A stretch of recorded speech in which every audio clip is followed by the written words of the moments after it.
Congratulations, you've made it. You're officially an Imperial Officer. The Empire just has handed you a shiny new rank that comes with authority, responsibility, and just a little bit of daily terror. You might think that's cool, but spoiler alert, you're probably not going to make it. In this video, we're exploring the life inside the Empire by imagining you, just a regular person, trying to survive a day like they do. So sit back, grab a snack, and let the galaxy fade around you. Now, let's begin. You ever try to explain a spiderweb to someone? You point to one strand, then you follow it to the center. Then you see how it connects to a dozen other strands, each one glistening and taut, each one connected to everything else. The Empire's government was the biggest, most complicated, most terrifying spiderweb ever built, and for most of us, we were just flies who landed on it. We felt the vibration, we knew we were stuck, but we had no concept of the sheer size and design of the thing. We just knew the big spider at the center was Emperor Palpatine, and that was enough to keep us in line. But if you ever got a chance to see the blueprint, to understand how the strands were connected, it was a work of art, a horrifying, soul-crushing work of art. Let's start at the very center, the spider itself, the Emperor Sheev Palpatine. You have to understand, he wasn't a CEO and he wasn't a president. He was the absolute, final, and only source of power. If he said gravity didn't work today, a million scientists on Coruscant would jump out their windows trying to prove him right. But his genius wasn't in micromanaging. He was the galaxy's biggest fan of delegation. He set up a system so perfect, so self-sustaining, that it would run on autopilot, constantly reinforcing his power, while he could focus on his weird dark side hobbies and grand schemes. He built a machine that fed itself, and the primary fuel was fear. He was the ultimate programmer. To manage this insane scale, he created a layer of lieutenants, the big ones, the Central Committee of Grand Moffs. Now, a regular Moff is a seriously powerful guy. They're the governor of an entire sector, a chunk of space containing hundreds of star systems. But a Grand Moff? That's a whole different level of authority. Wilhuff Tarkin was the poster boy for this job. Their power cuts across multiple regular sectors, creating what's called an oversector. If a problem in one sector requires resources from another, a Grand Moff is the only one who can make that happen without a million forms in triplicate. They are regional emperors in their own right. They have their own fleets, their own armies, their own intelligence networks, and they report to one person and one person only, Palpatine. Imagine that pressure. You're responsible for the stability and productivity of a quarter of the known galaxy, and your boss is an all-powerful Sith Lord who kills people with his brain for underperforming. It's no wonder every single Grand Moff was a ruthless, calculating, and utterly terrifying individual. Empathy was a luxury they couldn't afford, a flaw that would be quickly exploited and eliminated. Now, let's zoom in a level, the regular Moffs. This is where the theoretical power of the Empire becomes a practical reality. A Moff is the absolute ruler of their sector. Their word is law on every planet, every space station, every asteroid mine within their borders. They command the sector military forces, they control the economy, they oversee resource extraction, they enforce Imperial doctrine. Their job is simple: keep the peace, meet your production quotas, and ship the goods to the core worlds. Do that, and you're left alone to enjoy a life of incredible luxury and privilege on your sector capital world. Your palace is huge, your parties are legendary, and everyone is terrified of you. But fail? Miss a quota? Let a rebellion get out of hand? You don't get a written warning, you don't get fired, you have an unfortunate accident. A new Moff, who is always waiting in the wings, is appointed within hours.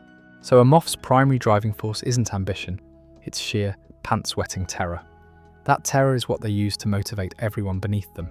It's a pyramid scheme of fear, but a sector is still too big for one person to manage directly. So, beneath the Moff, you have the planetary governors. This is the face of the Empire for 99% of the galaxy's citizens. The governor is the guy on the ground. His job is to squeeze his planet for whatever it's worth. Is it an agricultural world? His job is to ship food. A mining world? Ship minerals. A factory world? Ship droids, ships, blasters. He's given a title, a nice mansion, and a garrison of stormtroopers to make it happen. Most governors were local bigwigs, nobles, corporate bosses, crime lords, who sided with the Empire early on. They were given power, and they use it with the subtlety of a sledgehammer. As a military officer, dealing with a planetary governor is a special kind of hell. They're arrogant, they're entitled, and they think your Star Destroyer and all its crew are their personal taxi and bodyguard service. They constantly try to pull rank, even though technically the military chain of command is separate from the political one. It creates a constant low-grade war of memos and jurisdiction disputes. The military. This is where it gets really messy, and where Palpatine's genius for divide and rule really shines.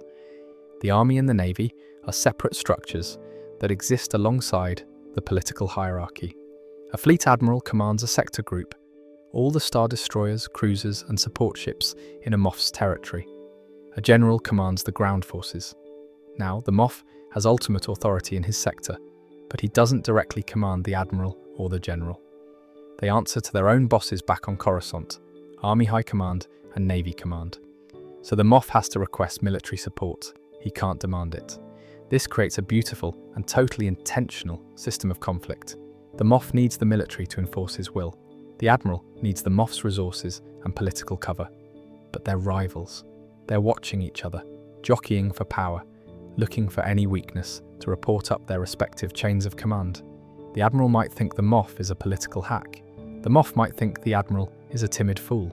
This tension means they never trust each other enough to conspire against the Emperor. They're too busy conspiring against each other. It's a perfect stalemate of suspicion, and the Emperor is the only one who benefits. And then there's the glue, the poison that holds the whole web together, the Internal Security Bureau, the ISB. If you're an Imperial citizen, the ISB is a myth, a scary story. If you're in the military, they are your worst nightmare. They are not army, they are not navy, they are not political. They are their own thing, a state within a state. They are the Emperor's personal eyes and ears. Their only job is loyalty. They don't care about quotas, or battle tactics, or resource allocation. They care about purity of thought. They monitor everything. Every comms transmission, every personnel file, every supply request. They have agents everywhere. That quiet officer who keeps to himself, the bartender who remembers everyone's name, your own aide, any of them could be ISB. Their power is absolute because it operates outside the system. An ISB agent with the lowly rank of lieutenant can walk onto the bridge of a Star Destroyer, interrupt a Grand Admiral, and demand to see his personal logs. And the Admiral has to comply, because that lieutenant doesn't answer to the Admiral. He answers to someone on Coruscant who has the Emperor's private comm frequency. A whisper from an ISB agent can end a career. A report can end a life. They are the enforcers of the Emperor's will, the keepers of the fear that is the Empire's true currency. So, how does this actually work on a day-to-day basis? Let's take a real-world example. Say there's a labour strike at a massive shipyard on Kuat. Production of a new Star Destroyer is halted. The planetary governor of Kuat panics. His quota is in jeopardy. He sends a frantic message to his Moff, explaining the situation and begging for military support to quell the insurrection. The Moff's office receives the message. A junior bureaucrat files it, assigns it a case number, and sends a formal, politely worded request to the fleet admiral of the Kuat sector group, humbly suggesting he dispatch a battalion of Stormtroopers to restore order. The admiral's logistics office gets the request. They're already stretched thin because the Moff previously redirected 3 companies of troops to guard his personal estate during a festival. The logistics officer, a cynical major, who's been passed over for promotion twice, writes a memo back. Regret to inform that due to current resource allocation and prior commitments, military assets are unavailable for civilian labour disputes at this time. Suggest planetary authorities handle with the local security forces. The Moff is now furious. This delay makes him look weak. If that Star Destroyer is late, it's his head on the chopping block, not the Admiral's. So he makes a political play. He has a quiet dinner with an ISB colonel he plays sabak with. He doesn't give an order. He just shares a concern. I'm just worried about the Admiral's commitment, he might say. His reluctance to aid in a matter of vital Imperial importance. It makes one wonder where his true loyalties lie. Perhaps he has sympathies for the dissident elements. The next morning, an ISB agent is waiting in the Admiral's office when he arrives. The agent doesn't accuse him of anything. He just asks questions. Very polite, very precise questions about his schedule, his communications, his friends. The Admiral gets the message, loud and clear. Within the hour, he personally calls them off, apologizes for the miscommunication, and orders 2 full battalions of Stormtroopers to the Kuat shipyards. The strike is broken, the ringleaders are arrested, and production resumes. The planetary governor sends a glowing report to the Moff, praising his swift action. The Moff includes this success in his weekly report to the Central Committee, making himself look like a hero. The Admiral, shaken to his core, becomes even more ruthless and paranoid, ensuring he never appears weak or disloyal again. The ISB agent files a report, noting the satisfactory resolution and the Admiral's corrected attitude. That's the machine. It doesn't run on efficiency or teamwork. It runs on fear, jealousy, and bureaucratic blackmail. It's designed to be wasteful. It's designed to make its components distrust each other. It's designed so that the only person who isn't constantly looking over his shoulder is the guy at the very top. And you? Where are you in all this? You're a junior officer. You're the one who gets the order from the Admiral's office. Take your company to Docking Bay 47 and suppress the labour unrest. You don't get the context. You don't know about the memos, the political games, the ISB visit. You just know there's a job to do. You go in, you crack some heads, you arrest a bunch of scared, underpaid factory workers, you file your report, and you never think about it again. You're a single neuron in a vast brain, firing because the synapse next to you fired. You have no idea the electrical impulse that started your action began as a whisper between a terrified Moff and a sinister spy in a quiet room. You're serving a system so complex that understanding it is impossible. You just serve. And the most brilliant, most terrifying part of it all is that the system doesn't need you to understand. It just needs you to obey. Now picture your childhood.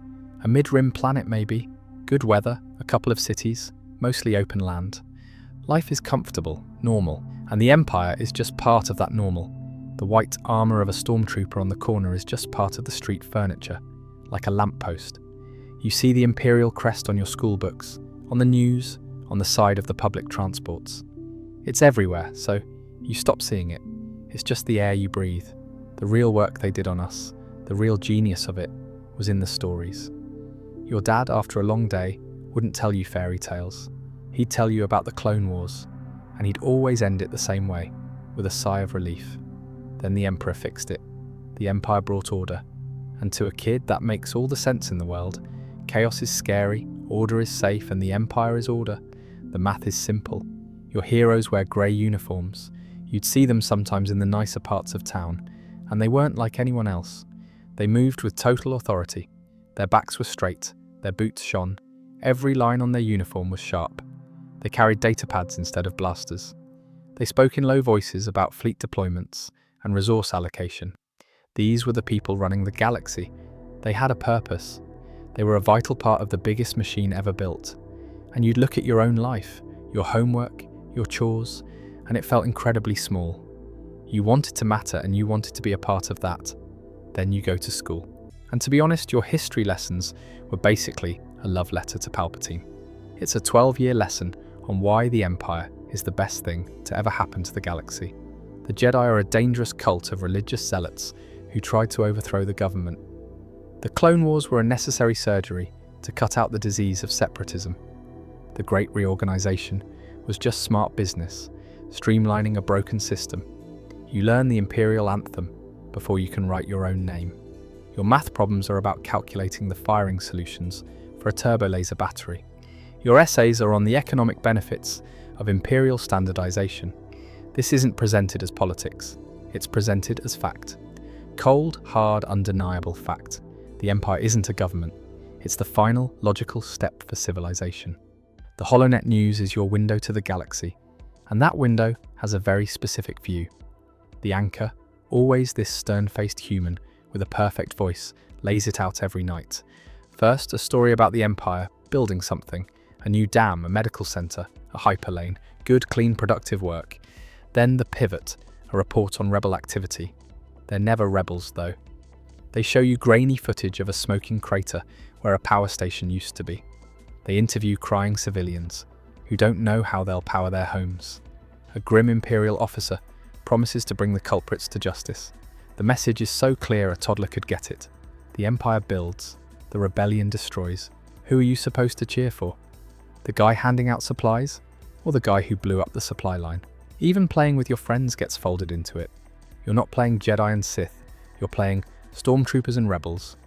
And let's be honest, nobody wants to be the rebel. Being the rebel means losing.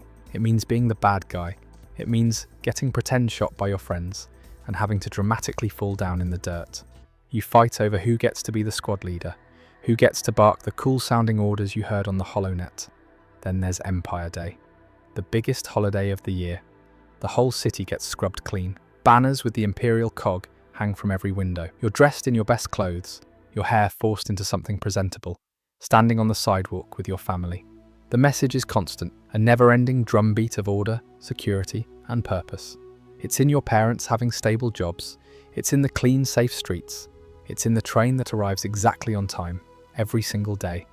The Empire provides all this stability, this safety, and in return, it asks for your loyalty.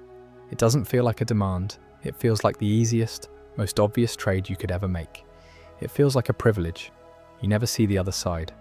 The interrogations, planetary blockades that starve whole worlds, people who vanish in the middle of the night for asking the wrong questions, that never makes the news.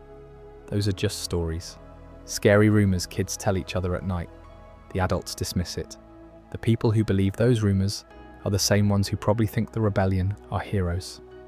They're the ones who look back at the Republic with nostalgia, forgetting that the Republic let the galaxy burn. They're on the wrong side of history. So the dream you have, the thing you lie in bed and think it's service. It's about folding your own tiny insignificant self into something vast and eternal and important. It's putting on that uniform, standing up straight, and finally becoming a functioning part of that beautiful, perfect machine. You're just a kid, and they sold you a dream of order, and you bought it with your whole heart. Because when you're a kid, order feels an awful lot like peace, and everyone wants peace. You just turned 17, congratulations, and the opportunity actually lands in your lap. It's not a dream anymore, it's a set of forms. It's a test. It's the first real hard filter you've ever faced in your life. It starts with a notice. It comes to your school, or it's posted at the local Imperial Recruitment office. The Imperial Service Academy is accepting preliminary applications for its next cycle. That's all. But for you and every other kid in your class with a shred of ambition, it's a starting pistol. This is it. This is the first step. The first hurdle is the paperwork. And it's not just filling out your name and address. This is a galactic-level background check. You need birth records, genetic lineage going back 3 generations. To prove you're human, citizenship verification, academic transcripts, a full medical history. You need letters of recommendation from a community leader, your local garrison commander, a municipal official, a school proctor. They have to vouch for your character, your loyalty, your moral fortitude. You spend weeks just gathering documents, nagging your parents to find this form or that certificate. Your mum's digging through old data chips in the attic, looking for your great-grandfather's birth certificate from some colony world. It's a nightmare of bureaucracy, and that's by design. If you can't handle the frustration of paperwork, you have no business trying to officer a Star Destroyer. Then you submit it, and you wait. That's the worst part. You check the public comm terminal every single day after school, looking for a message from the Imperial Procurement Bureau. Weeks go by, and you start to think you messed up. Maybe your test scores weren't high enough. Maybe your family lineage had a blip. Some non-human ancestor 4 generations back you never knew about. Then it comes. Just text on a screen, but the words make your blood turn to ice and fire at the same time. You are hereby summoned to undergo preliminary evaluation for potential service. There's a date, a time, and an address for the regional testing centre. That's it. No congratulation. We're excited to see you. Just a summons, and it's the greatest thing you've ever read. The day of the evaluation, you put on the best clothes you own. You probably look ridiculous, trying to look like an adult but still just a kid playing dress-up. Your parents drive you to the testing centre, this imposing grey building flying the Imperial flag. They're nervous, proud but nervous. Their kid may be going off to become an officer. It's a big deal for them too. You walk through those doors alone, and the atmosphere hits you like a wall. There are dozens of other kids there, all from your sector, all with the same nervously determined look on their faces. Nobody talks. You all just sit on these hard benches waiting. You size each other up. That guy looks smart. That girl looks tough. You feel a sudden sharp competitiveness. These aren't your classmates anymore. These are your rivals. There are only so many spots. Imperial medics in white coats walk down the line with data pads, their expressions utterly bored. They're not there to encourage you. They're there to collect data. They measure everything. Height, weight, wingspan, lung capacity, blood pressure, visual acuity, auditory range. They take blood samples, genetic swabs. They make you do a full biometric scan. They're looking for any flaw, any weakness, any genetic marker that might indicate future illness or disloyalty. It's dehumanizing. You're not a person, you're a set of statistics being entered into a system. Then the physical aptitude test. This isn't being a great athlete. It's endurance, obedience, and functioning under stress. They make you run a brutal obstacle course under a time limit. They make you hold a heavy weight at arm's length until your muscles scream and give out. They put you on a treadmill that keeps getting faster and steeper until you stumble and get thrown onto the safety mat. The instructors watching don't yell. They just watch and note down your failure point on their data pads. Their silence is worse than shouting. You want them to yell, to give you something to push back against, but they just observe. It's a machine testing a component for tolerances. After the physical grind comes the written exam. They herd you into a large, cold lecture hall, rows and rows of desks with individual terminals. An officer stands at the front and reads the instructions in a flat, monotone voice. You will have 4 hours. There will be no breaks. Communication of any kind will result in immediate termination of your application and permanent blacklisting. The test isn't like anything you've done in school. It's not what you know, it's how you think.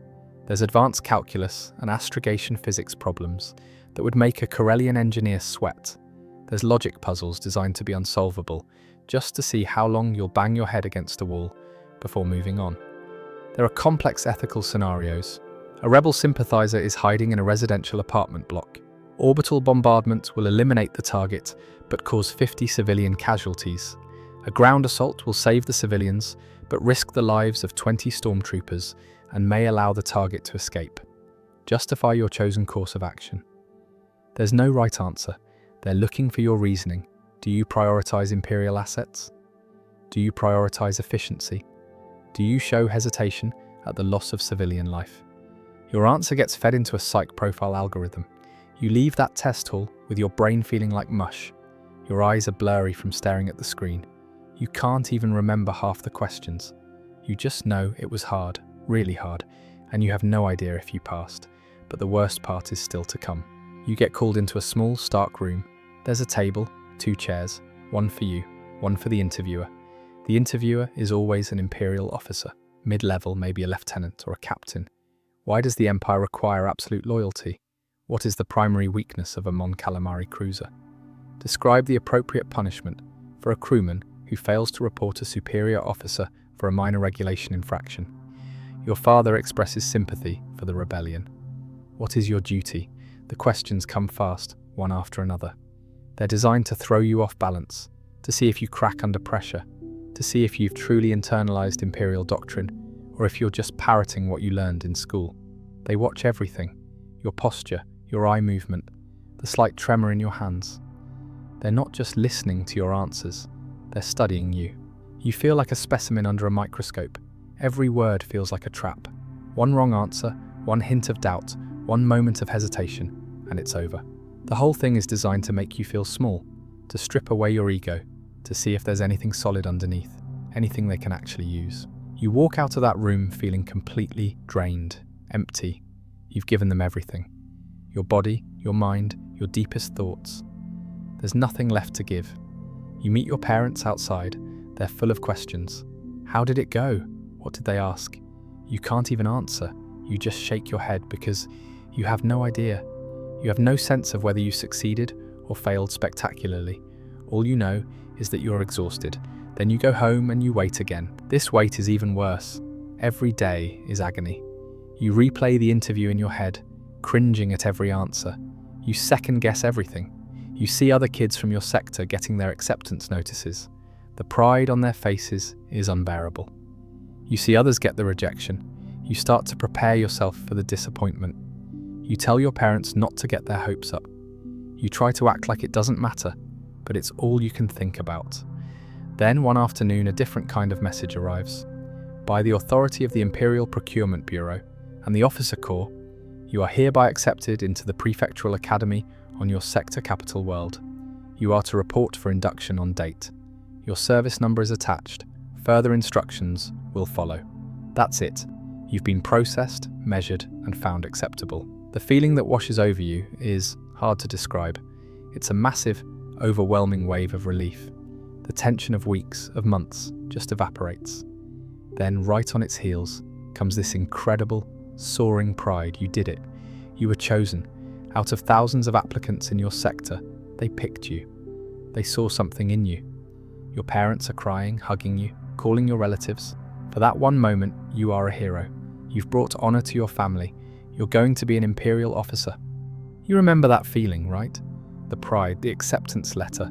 You're somebody. You've been chosen. You show up to the Prefectural Academy on your sector capital world, your chest puffed out, a brand new duffel bag over your shoulder, thinking you're hot stuff.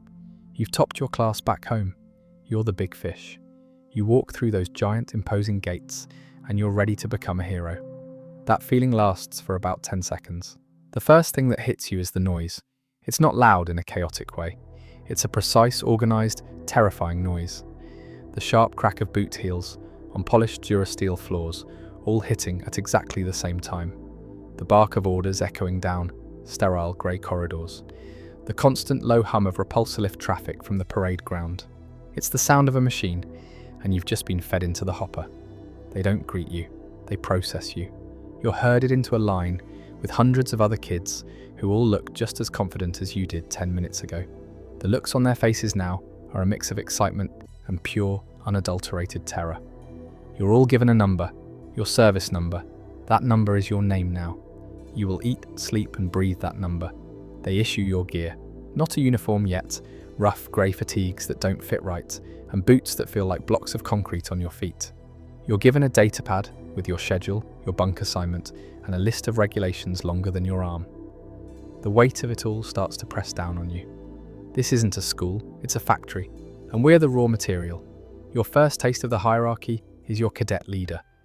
This is usually a fourth-year cadet, and to you, he might as well be Darth Vader himself.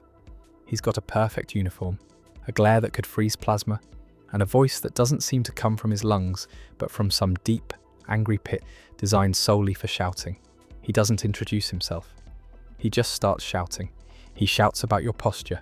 He shouts about the way you're holding your duffel bag. He shouts about the look on your face. He's not trying to teach you anything yet. He's trying to break you.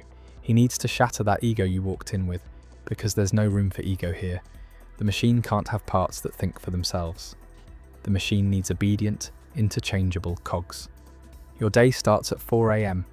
The lights in your barracks snap on, and a klaxon blares so loud it feels like it's drilling directly into your brain.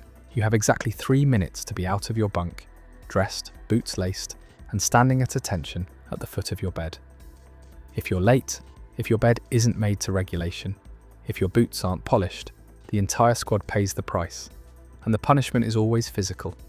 Push-ups, sit-ups, running laps around the parade ground with your full pack on. The lesson is immediate and brutal. Your failure is everyone's failure. Your weakness makes the whole squad weak. The group is everything. You are nothing. After the morning torture session, you have exactly 15 minutes to shower, shave, and get to the mess hall. The showers are a nightmare of elbows and cold water. The mess hall is silent. You are not allowed to speak. You eat what you're given.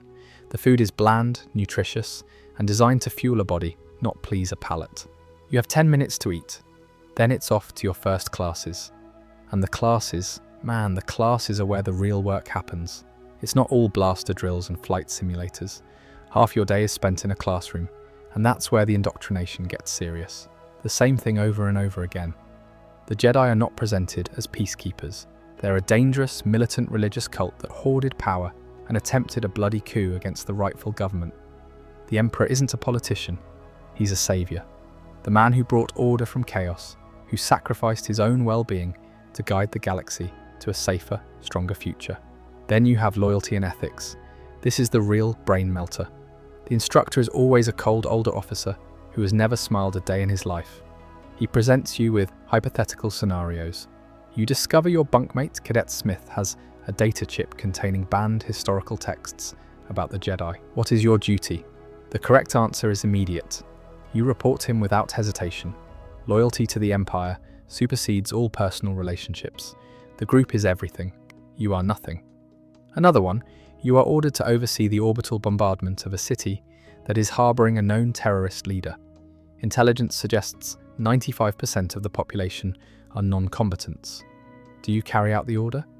There is no debate. There is no correct answer based on morality. The only correct answer is, yes, sir. The elimination of a threat to Imperial stability justifies the action. To hesitate is to be weak. To question is to be disloyal. The afternoons are for physical training and drills. This is where they grind your body down to match your spirit. Endless marching drills on the parade ground under the hot sun. You march until your feet are blistered and bleeding inside your boots. You learn to disassemble and reassemble a E11 blaster rifle blindfolded. You do it until your hands are raw and you can do it in your sleep.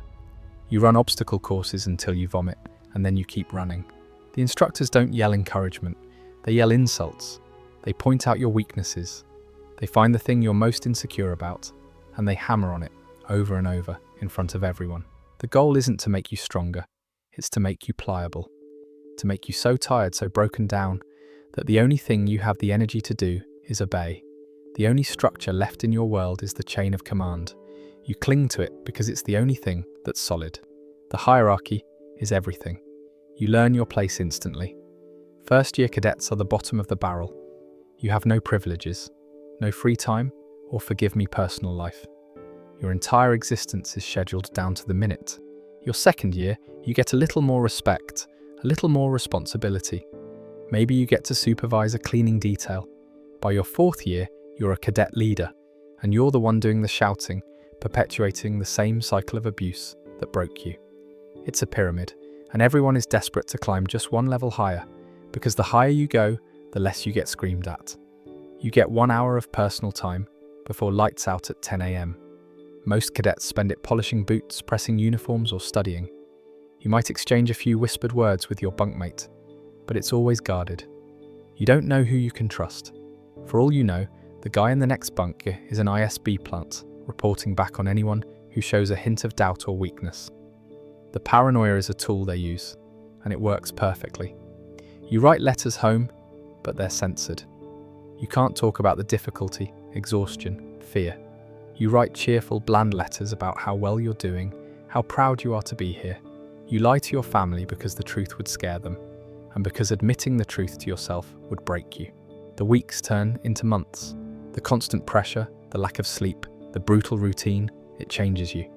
The kid who walked in here, full of dreams and pride, is gone. That person is slowly being scraped away. The humour you used to have, the individuality, the questions, it all gets sandblasted off. You stop thinking about the why. You stop thinking about the big picture. Your world shrinks to the next order, the next task, the next meal. You find a strange comfort in the routine. The mindless obedience is easy. It requires no thought and no energy. You look in the mirror one morning and you don't see yourself anymore. You see a cadet, a shaved head, hollow eyes, a sharp crease in your grey fatigues. The transformation is almost complete. They haven't built you into an officer yet, but they've successfully broken you down into exactly the raw material they need. You're empty and you're tired, and you're ready to be filled back up with nothing but loyalty to the Empire. The shaping is a violent process. It's unmaking and remaking a person. And by the end of your first year, you can't even remember the person you used to be. And maybe you start to believe that's a good thing. You survive the first months of the academy. The initial shock wears off. The constant soul-crushing exhaustion becomes your new normal. You learn how to make your bunk so tight a credit chip bounces off it. You can polish your boots to a mirror finish in under 2 minutes. You can disassemble and reassemble a E11 blaster while half asleep. You've mastered the basic routines. You think you've got it figured out. You think the hardest part is over. That's when the real game begins. And the game isn't against the instructors. Quite the opposite. The game is against the person in the bunk next to you. The academy isn't designed to build a team. It's designed to create a pack of hungry wolves and then throw one piece of meat into the middle of them. They call it fostering a competitive spirit. What it really fosters is paranoia, backstabbing, and a kind of cold, calculating ruthlessness that you never knew you had in you. It starts with the class rankings. Every single thing you do is graded, scored, and posted on a public board for everyone to see. Your test scores, your time on the obstacle course, your accuracy on the firing range, your marching drill scores. There are no names on that board, only service numbers. But everyone knows whose number is whose. You know that CT7854 is the guy from Coruscant who aces every written test but can't run to save his life. You know that CT8122 is the farm kid from Dantooine who is a physical beast but can't spell his own name. And you know exactly where you rank, 78th out of 200, right in the mediocre middle. That ranking is everything. It determines your bunk assignment. The top 10 get a slightly larger locker. It determines your meal shift. The top tier gets to eat first when the food is still hot. It determines your future. The top 5% upon graduation get their choice of posting. Prestigious posts on Coruscant. The bottom 20% get assigned to garbage scows or planetary garrisons on dustball worlds so remote they're not even on the star maps. So the competition is fierce. It's ugly and it's not a healthy rivalry. You become possessive of everything. You guard your class notes like they are codes to the Death Star. You hide your polishing cloths. You wake up 10 minutes before the wake-up klaxon just to get a head start on making your bunk, because every second counts. You stop helping the cadet who struggles with astrogation theory. Why would you? Helping him means his score goes up, which pushes your relative rank down. The group mentality they preach during induction is a joke. It's every cadet for themselves. The instructors encourage it. They pit you against each other directly. They'll announce a surprise test and then say, the top scorer gets a weekend pass. The bottom scorer cleans the refreshers with a toothbrush. Suddenly the guy you shared your dessert with last week is your mortal enemy for the next hour. You see cadets deliberately giving wrong answers to study groups. You see someone accidentally spill calf on another cadet's datapad right before an exam. It's small, petty stuff, but it builds a culture of deep, profound distrust. This is where the paranoia sets in. Real, genuine paranoia. You start to see traps everywhere. The atmosphere is thick with suspicion. Friendships are transactional. You might team up with 2 other cadets to study for a big exam, but it's not out of camaraderie. It's because together, your combined brain power might beat the cadet who's currently ranked first. It's a temporary alliance of convenience. You know it, they know it. The second the exam is over, you're rivals again. You can't trust anyone. You certainly can't trust the instructors. They're not mentors, they're judges and executioners. They're dangling a carrot, making you work harder, making you compete even more fiercely for a reward that probably doesn't exist. You see cadets crack. A guy who was top of the class in the first month just shuts down. He starts failing everything. He's gone within a week. Washed out, they say. You spend 4 years in the academy, 4 years of having your spirit broken and your brain rewired. 4 years of waking up to a klaxon, eating flavourless protein paste, and staring at a public ranking board that tells you, in cold hard numbers, exactly how mediocre you are. You live in a state of perpetual exhaustion, a low-grade hum of anxiety that becomes the background noise of your life. You forget what sunlight feels like on your skin without it being filtered through the polarized transparasteel of a drill yard, and then it's over. The morning of graduation feels different. The usual sound of barked orders and marching boots is gone, replaced by a tense, silent anticipation. You put on your cadet fatigues for the last time. You polish your boots until you can see your own hollow-eyed reflection in the toe. You shave with a hand that won't stop shaking. This is it, the final verdict. You line up with your company one last time. But the dynamic has changed. The cutthroat competition, the paranoia, the backstabbing, it's all gone. It's been burned away by the shared trauma of the last 4 years. You look at the cadets next to you, and you see something new in their faces, a flicker of the person they were before they came here. You shared a foxhole with these people. You suffered together. You hated each other. But you survived together. There are no words, a look of understanding that passes between you. It's the closest thing to camaraderie you've felt since you arrived. The stage is filled with high-ranking officers you've only ever seen on propaganda holos. Moffs, admirals, generals. Their uniforms are a forest of rank plaques, campaign ribbons, and code cylinders. They look like statues carved from stone and ambition. They are everything you were taught to aspire to. There are speeches, of course there are speeches. A Moff talks about the glory of the Empire.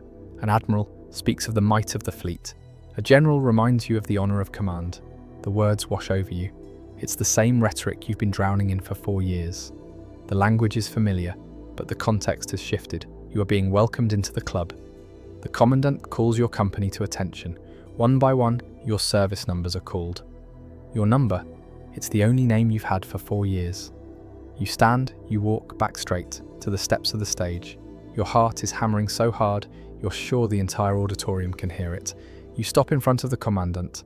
He's an old man, his face a roadmap of scars and stern judgment. He looks you dead in the eye, with no warmth there, no pride, only assessment. He's looking to see if the product meets specifications. He holds up a small black box. Inside, resting on a bed of velvet, are 2 rank bars, the smallest rank an officer can hold. To anyone else, they're just 2 little pieces of metal. To you, they are everything. They are the proof, the receipt for 4 years of your life. By the authority of the Imperial Officer Corps, he says, I confer upon you the rank of ensign. Serve with honor. He offers a handshake. His grip is like Durasteel, and it's over. Your first real uniform, not the rough cadet fatigues. The officer's uniform. Grey tunic, black jodhpurs, high black boots. The fabric is smooth, heavy, and it feels expensive. You go to your bunk, you strip off the cadet fatigues for the last time. You look at yourself in the small mirror above your sink. You are an Imperial officer. Then your datapad chimes with your orders, your first assignment. This is the moment of truth. This determines everything. You've been assigned to the 7th Fleet. You are to report to the ISD Steadfast, an Imperial I-Class Star Destroyer, currently on patrol in the mid-rim. The pride that hits you is a physical force. It washes away the loneliness, the exhaustion. This is it. This is what you suffered for. You're going to walk onto the deck of a Star Destroyer, and you are going to be part of the Fist of the Empire. You imagine yourself on the bridge, looking out at the stars, giving orders that change the course of battles. You take one last look at the barren, grey barracks that has been your home and your prison for 4 years. You feel no nostalgia, only a fierce, burning desire to leave it all behind. You graduate from the academy. You get that rank bar pinned on your crisp, new grey uniform. You get your first posting. For a lot of us, that means walking onto the deck of a Star Destroyer for the first time. It's overwhelming, and everywhere you look, you see them. Stormtroopers. When you're a citizen, a kid watching the parades, they're this symbol of Imperial might, a unified faceless wall of white armour. They're cool and intimidating. When you become an officer, that view changes dramatically. You stop seeing a symbol. First, let's break down the myth. The whole elite soldiers thing. It's propaganda. Good propaganda, but propaganda nonetheless. Are they well trained? Absolutely. Their training camp on Rathal makes the academy look like a vacation resort. They are drilled in weapons proficiency, hand-to-hand combat, endurance, and most importantly, obedience. They can follow orders with a level of precision that's almost mechanical. But elite implies individuality, initiative, problem-solving. That is the last thing the Empire wants from a stormtrooper. Their training is about stripping all that away. They're not taught to think, they're taught to react. They're programmed. See a target, shoot, hear an order, obey. It's all conditioned responses. This is why they sometimes do things that seem stupid. From a tactical perspective, they'll march down a hallway into blaster fire instead of taking cover.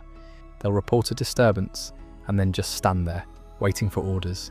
It's not that they're idiots, it's that their programming has a gap. Initiative wasn't included in the software. They're waiting for a command from an officer to tell them what to do next. They are, for all intents and purposes, organic droids. Very, very expensive organic droids. And that's how officers view them, as equipment. You don't learn a stormtrooper's name. They don't have names. They have designations. They're serial numbers, assets. You consult a manifest, not a roster. You think of them in terms of numbers and functionality. You don't think about the men inside the armor. In fact, you're actively discouraged from thinking about them that way. Fraternization between officers and enlisted troopers is strictly forbidden. They're not your comrades. They're a resource you manage. This creates a weird, completely dehumanized relationship. You'll be on the bridge of a Star Destroyer, sipping hot caf, looking at a sensor display. You see little blue icons representing your stormtroopers moving through a hostile town on some backwater planet. You see red enemy icons pop up. You see a blue icon blink out. You might say, we just lost TK-55.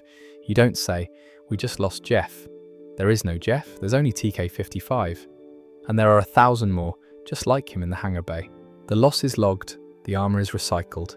The slot is filled by a new recruit from some downtrodden world who bought the propaganda hook, line and sinker. It's a numbers game, and the Empire has a lot of numbers. Their expendability is baked into the entire system. The armor itself is a perfect example. It's white, bright, gleaming white. Why? Intimidation, psychological warfare. It's meant to be seen, but from a tactical standpoint, it's idiotic. You're wearing a giant white shoot here sign. It offers decent protection against shrapnel and wild blaster fire, but a direct hit from almost any weapon will punch right through it. It's cheap, mass-produced plastoid. The Empire prioritizes quantity over quality. It's easier to make 10,000 sets of mediocre armor than 1,000 sets of excellent armor. The trooper inside is the same philosophy. Easier to train 10,000 obedient soldiers than 1,000 thinking ones. Their living conditions tell you everything you need to know about their value. Officers have private quarters, however small. We have a mess hall with decent food, maybe even a rec room. Stormtroopers? They sleep in massive barracks, stacked in bunks 3 high. They eat nutrient paste and protein cubes from a dispenser. Their off-duty time is spent maintaining their gear or undergoing more training. They are housed, fed and maintained just well enough to keep them functional. They are the galaxy's most well-armed livestock. And their obedience, it's unnerving. It's not the loyalty we were taught in the academy. Ours was based on fear, ideology, and a twisted sense of honor. Theirs is pure conditioned reflex. You can give a stormtrooper an order, and he will carry it out without a moment's hesitation, even if it's clearly suicidal. They are being brainwashed from the moment he put on that armor to believe that his life is worth less than the successful completion of the mission. He is a bullet. You are the gun, you simply aim and fire. This creates a massive amount of responsibility, and most junior officers are utterly unprepared for it. You're a kid, maybe 23 years old, and you're given command of 20 men who will do literally anything you say. Their lives are literally in your hands. If you make a stupid mistake, if you misread a map, if you hesitate for a second, they will die. And they will die following your order. That weight, it crushes some people. You see officers fresh from the academy, their voices cracking as they give their first orders to a squad of battle-hardened veterans in white armor. The troopers don't care. Rank is rank. You also see the opposite. You see officers who get a taste of that power, and it intoxicates them. They become petty tyrants. They order troopers around for their own personal convenience. They treat them like personal servants. It's disgusting, but it's common because there are no consequences. The trooper will never complain. The ISB doesn't care about the well-being of enlisted personnel. That officer is just reinforcing the hierarchy, the natural order of things, the thinkers and the doers. But here's the dirty little secret most officers won't admit. We are deeply, deeply dependent on them, for all our talk of tactics and strategy, for all our grand plans drawn up on holographic maps. The Empire's control ultimately rests on the shoulders of the guy in the white armor standing on a street corner in the rain. He's the one putting boots on the ground. He's the one enforcing the curfew. He's the one kicking down doors. Without them, we're just bureaucrats in fancy uniforms. Our authority is an illusion unless there's a stormtrooper there to back it up. And that dependence breeds a weird kind of resentment. You look at them with a mix of contempt and awe. Contempt for their mindlessness, for their lack of individuality, but also a secret awe for their sheer, unshakable certainty. They never doubt. They never have a crisis of conscience. They never lie awake at night, wondering if they're on the right side. They are at peace in a way we can never be. We have to think. We have to justify. We have to live with the moral calculus of our orders. They just have to obey. In a way, they are the freest people in the Empire, because they carry no burden of choice. You see them in the hangar bay, lined up before a drop, checking their gear. And you, the officer, you have to walk down the line. You have to give them a pep talk you don't believe. And then you give the order. You watch them file into the dropships, these anonymous, identical figures. And as the bay doors close, you're left with a hollow feeling. You just sent 40 men to probably die on some rock you couldn't find on a map yesterday, and you did it without knowing a single one of their names. You console yourself with the thought that it's necessary for order, for stability, for the Empire. But sometimes in the quiet moments, you see a trooper with his helmet off. And you see a face, a young kid usually, tired eyes, a haircut just like yours was at the academy, and for a split second the illusion shatters. That's not TK421. That's a person. That's someone's son. He probably joined up for the same reasons you did. He believed the same lies. Then he sees you looking, and he snaps to attention, his eyes going blank, his face becoming a mask of duty. The moment is over. The machine reassembles itself. He's a stormtrooper again, and you're an officer, and the distance between you is as wide as an ocean, and as cold as the vacuum of space. You both go back to your roles. He's the blunt instrument, and you're the hand that wields it, and neither of you are allowed to feel a thing. So, going back to our life, you just got your first missions. You're picturing yourself on the bridge, staring out at the streaking stars, making tactical decisions that shape the fate of the galaxy. Reality check. Your first official duty as an ensign, inventorying the spare hydrospanner heads in storage bay. Welcome to the Imperial Bureaucracy, the galaxy's most powerful, soul-crushing, and paper-shuffling machine. Forget Darth Vader. The true dark side of the Empire is triplicate forms and compliance reports. That dream of military efficiency, it's a myth. The Empire runs on paperwork, mountains of it, oceans of it. If you took every form, every report, every requisition order, filed in a single day, and stacked them up, you could build a ladder to the second Death Star. It's insane. Your entire life as a junior officer becomes about one thing: feeding the beast. The beast is hungry. It has an endless appetite for data, for signatures, for stamps, for approval codes. And you are its lowest level feeder. Let me break down a typical day. You're not fighting rebels, you're fighting your inbox. You wake up, you grab a cup of that awful caf that tastes like engine coolant, and you sit down at your terminal.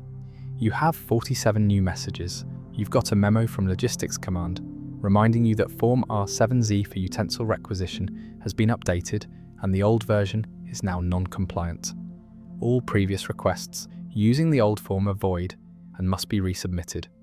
This is because someone in an office on Coruscant decided the font was half a point too small.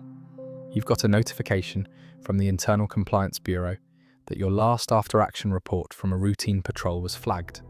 The timestamp on your sensor log submission doesn't perfectly match the timestamp on your command deck log. The discrepancy is 0.03 seconds. You need to file a variance report, Form C9B, with a sworn affidavit from the senior comms officer explaining the delay. The after-action was you scanning an empty asteroid field. You've got a priority message from the Office of Standardized Measurements. They're conducting a surprise audit of all measuring devices on the ship. You need to gather every single ruler, caliper, and temperature probe in your section, bring them to Hangar Bay 4 at 1 AM, and stand in line for 3 hours while a droid with a clipboard checks them against the official Imperial standard. If your tape measure is off by a millimeter, you have to fill out a non-compliance report in triplicate. This is your life. You spend more time writing about your job than actually doing your job. And the chain of command? It's less of a chain and more of a tangled knot of red tape. You can't do anything without approval. Need to order more blaster gas for your squad? That's a requisition form, which needs your lieutenant's signature. Then it goes to the company captain, then to the ship's supply officer, then to the quartermaster's corps. Then it gets lost for 2 weeks. Then it comes back because you used the wrong code for standard issue blaster gas cartridge Mark IV. You have to start over. Want to change the patrol route because you've gotten reports of pirate activity in a different sector? You can't just go there. That's a proposed route amendment. It needs to be reviewed by your direct superior, then by navigation, then by sector command.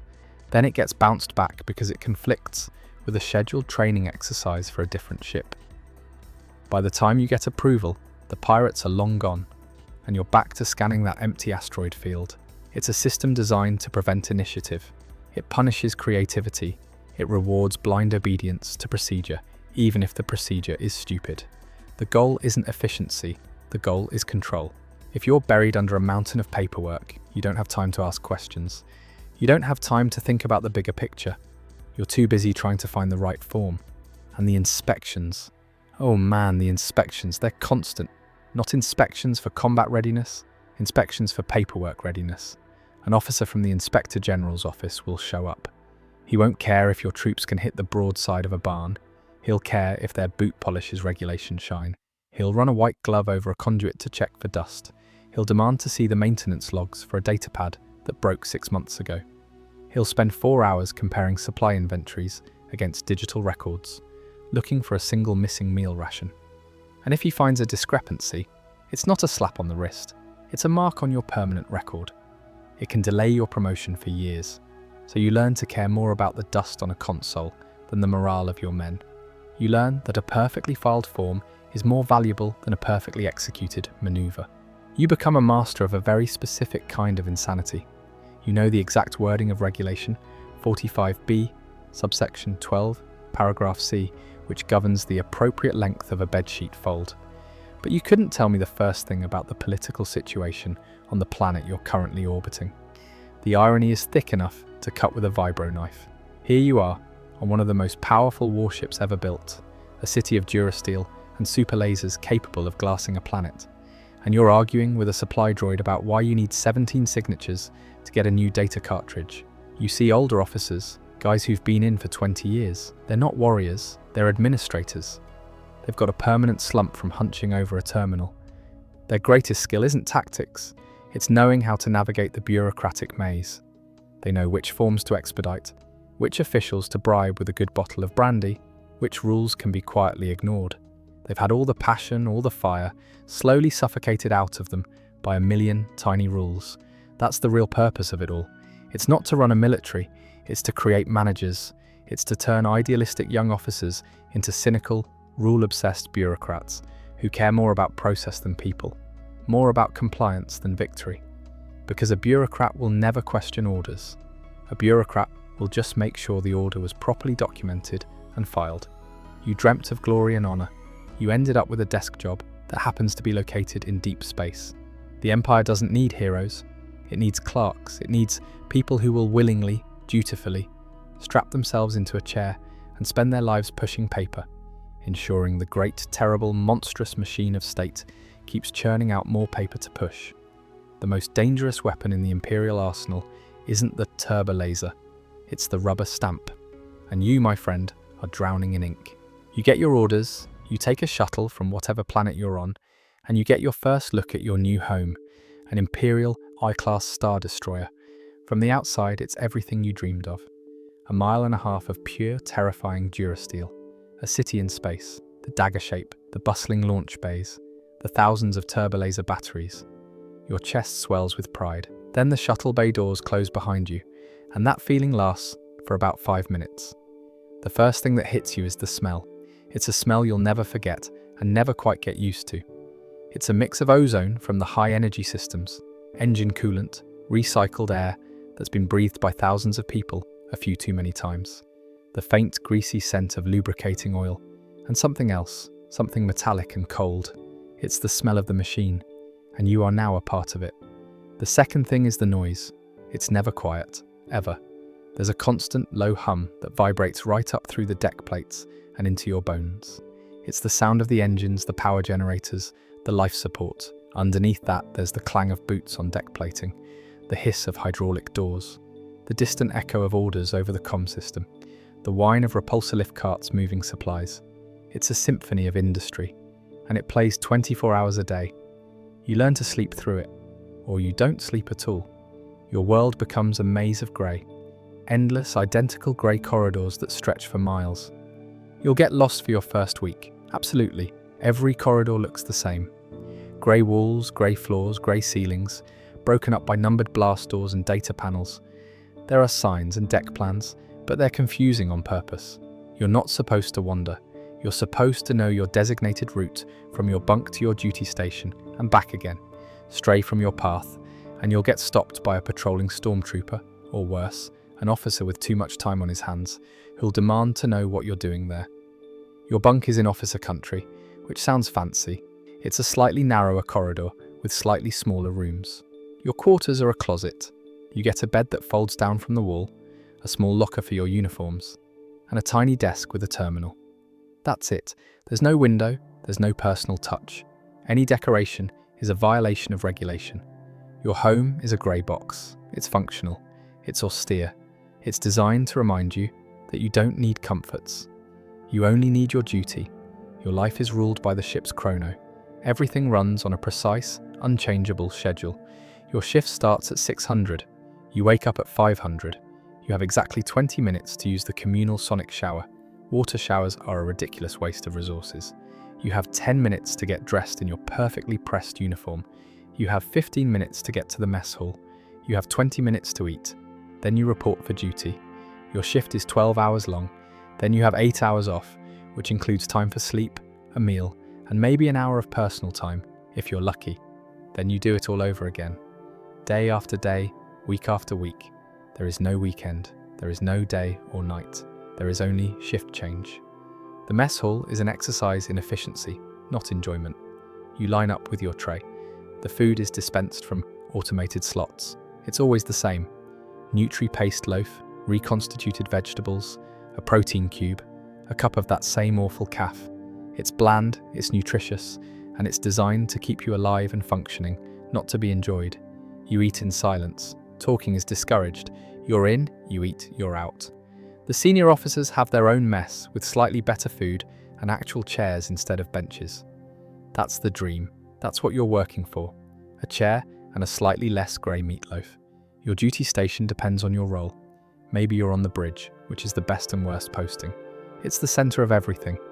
You're surrounded by screens and data and the vast view of space through the main viewport.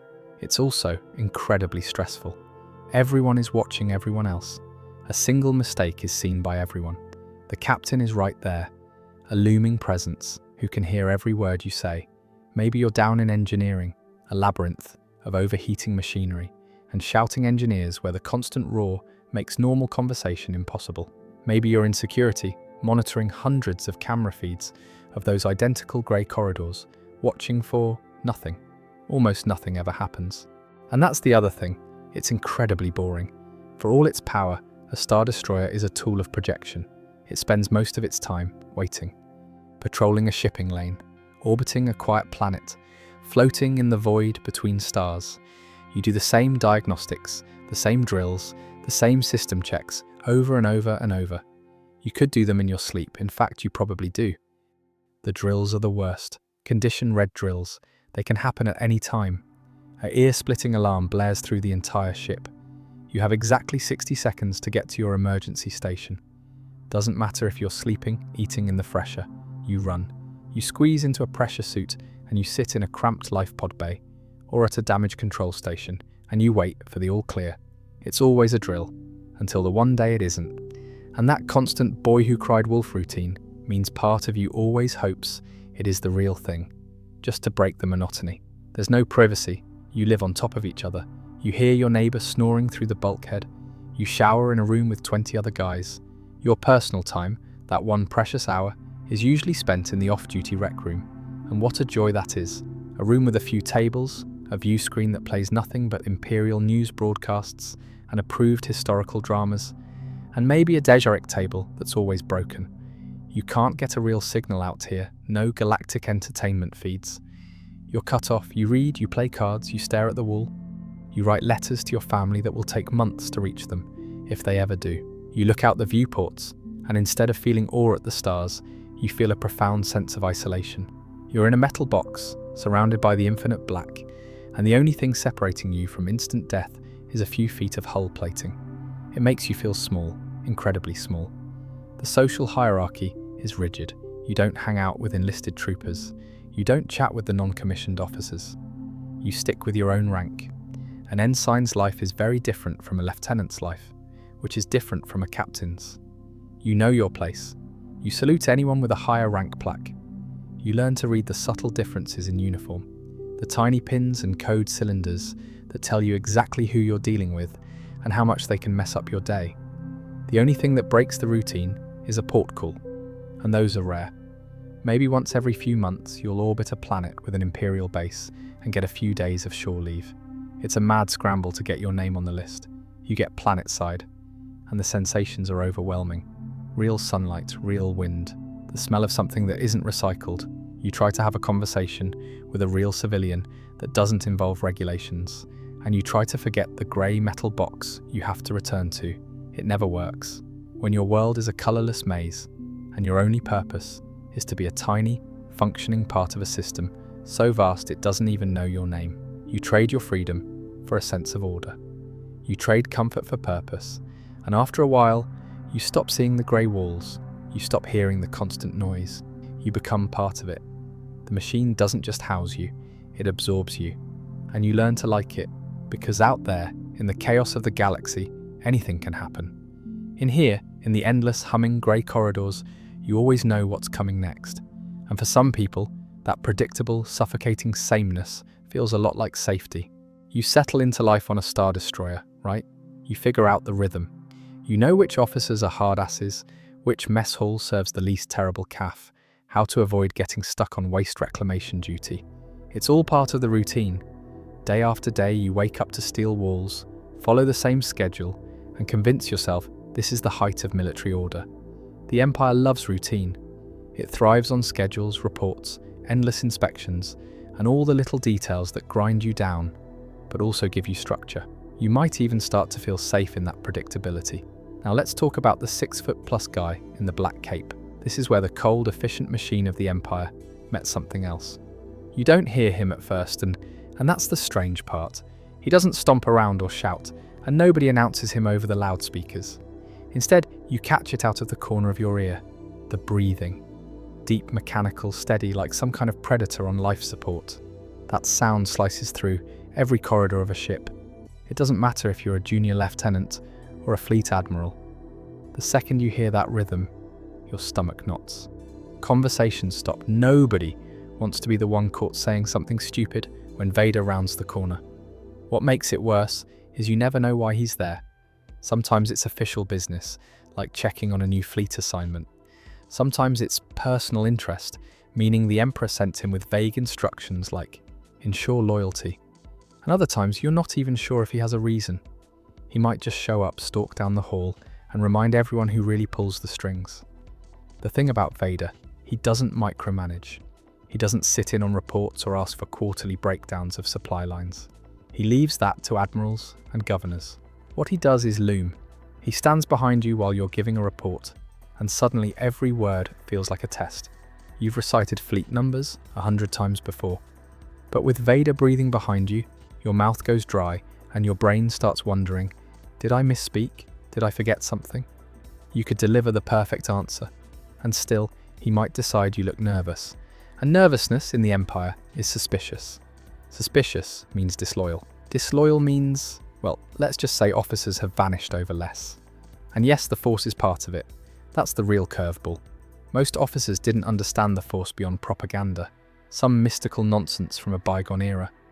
The Jedi were gone, erased from history, painted as traitors. You're taught the Force is irrelevant now. Then Vader proves otherwise. People say he can feel when you're lying, that he can sense weakness. Maybe it's superstition, maybe not, but when you've seen someone lifted off the ground without a finger being laid on them, you don't gamble. You choose your words carefully, stand straighter, and pray you don't attract his attention. There are famous stories officers whispered in the mess hall, half in awe and half in terror. One admiral corrected Vader in a strategy meeting. Nothing wild, just a small detail about fleet positioning. A minute later, the man was clawing at his throat, his feet dangling off the ground, eyes bulging.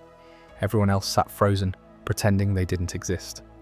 Then Vader let the body hit the floor and calmly asked the next officer to continue the report. Nobody corrected him after that. Even if he said the fleet was shaped like a bantha, people would nod and agree. Now, imagine adding Palpatine into this mix. Vader is terrifying, sure, but the Emperor, that's a different flavour of fear. He doesn't need the theatrics. He doesn't wear a towering mask or swing a lightsaber. He walks in hunched, hood covering half his face, voice like gravel. On the surface, he might look fragile, like someone's grandfather who got lost on the way to the retirement home. And yet, every officer knows he's the most dangerous being in the galaxy. When Palpatine appears, people act like statues. He doesn't even look at you most of the time. And somehow that's worse. If Vader is the hammer, Palpatine is the scalpel. Vader terrifies you into silence. Palpatine makes you want to disappear. The Emperor had his own way of reminding people who was in charge. He rarely raised his voice, but when he did speak, it was deliberate and unnerving. He could ask you a simple question, and it felt like he already knew the answer, down to the smallest detail. If you hesitated, if you tried to dress it up with excuses, his smile would widen ever so slightly. That smile never meant good news. And the strangest part, they almost never travelled together. If Palpatine was on the scene, Vader usually wasn't. Not always, but often enough that it felt deliberate. When they did appear in the same place, the atmosphere shifted completely. It's like the galaxy itself was holding its breath. Nobody dared move unless ordered. You could feel the unspoken dynamic between them. Vader towering in silence, Palpatine whispering with that cold smile. You couldn't quite tell if Vader was guarding him, serving him, or being inspected himself. That relationship was a mystery to most officers. You'd never get clarity, not in briefings, not in reports. Officially, Vader was the Emperor's right hand. Unofficially, people whispered, was he a servant or a rival? Some thought Vader might one day overthrow him. Others believed the Emperor kept him on a leash, more pet than partner. What everyone agreed on was that being caught between the two was a death sentence. If Palpatine suspected you of disloyalty, Vader carried out the punishment. If Vader thought you'd failed, Palpatine approved it. No appeal, no discussion. Officers swapped rumors like trading cards. Some said Palpatine had turned Vader into a half-machine to keep him loyal. Others claimed Vader wasn't even human anymore, just a shell kept alive by hatred. A few insisted the two could communicate without speaking, like they shared thoughts across the room. Nobody really knew, but everyone had a theory. And when you're working 12-hour shifts on a ship the size of a city, theories keep you entertained and paranoid. Daily life changed when either of them was aboard.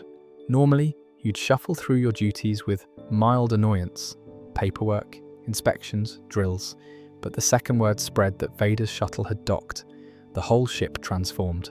Boots polished, uniforms pressed, reports rewritten 3 times over. Officers who usually bent rules suddenly became model soldiers. Even the Stormtroopers stood straighter, as if their helmets could sweat. The calf even tasted worse on those days. You could swear the machine knew Vader was on board and decided to punish everyone equally. And the fear lingered long after they left. If Vader choked an officer in engineering, suddenly engineering was spotless for months. If Palpatine inspected the bridge, those officers wouldn't make a single mistake for the rest of their lives. It was terror as policy, discipline carved out by fear, not respect. Of course, there was a weird, twisted kind of pride too. Surviving an encounter with Vader or Palpatine gave you bragging rights. Not publicly, nobody would dare boast in the open, but over drinks, in the officers' lounge, stories spilled out. He looked at me directly, someone would claim, or I answered his question without stuttering. Half the time, the stories were lies, but that didn't matter. Being near them and living to tell the tale was enough to make you feel like you'd stared into the heart of the Empire and walked away. If you're wondering whether the two ever worked as an actual team, the answer is complicated. On the surface, yes. Vader carried out the Emperor's will, and Palpatine trusted him more than anyone else. But you couldn't shake the feeling that every glance, every order, carried some hidden test. Maybe Palpatine was checking Vader's loyalty. Maybe Vader was watching for weakness. Either way, the officers caught in between never knew which master they were really serving at that moment. So you learn the art of invisibility. You keep your reports short, your salute crisp, your expression blank. You don't volunteer information, you don't try to impress. You survive by being forgettable. The galaxy might know their names, but on a Star Destroyer, the best outcome is that they don't know yours. And the longer you serve, the clearer it becomes. The Empire doesn't run on loyalty or honor. It doesn't even run on efficiency. It runs on silence. The kind of silence that comes from fear, from watching a man choke to death across the table and realizing your voice might be next. Let's talk about the guys in the little ships, the ones who flew the TIE fighters. This is a part of Imperial service that doesn't get talked about much. because it's ugly. It's one of the dirty little secrets of the Empire's so-called efficiency. You're an officer on a Star Destroyer. You've got your duties, your reports, your little sphere of responsibility. And part of that sphere, for many of us, involved the TIE Corps, the pilots. From the outside, from the propaganda hollows, it looks glorious. The scream of a TIE engine, the sleek design, the swarms of them pouring out of a launch bay. It's meant to look overwhelming, and it is. But when you're on the inside, you see the cost. You see the reality behind the spectacle. The first thing you learn is that TIE pilots aren't like the officers. They're a different breed. They're volunteers mostly. Kids from outer rim worlds who grew up flying rust bucket freighters through asteroid fields. They've got skill, real skill, but they don't have the pedigree for the officer track. They're reckless. They've got an ego a mile wide. They have to. You have to have a serious ego to climb into one of those things. And what are those things? A TIE fighter is a death trap. Let's be real. It's twin ion engines, a power generator, a laser cannon, and a cockpit. That's it.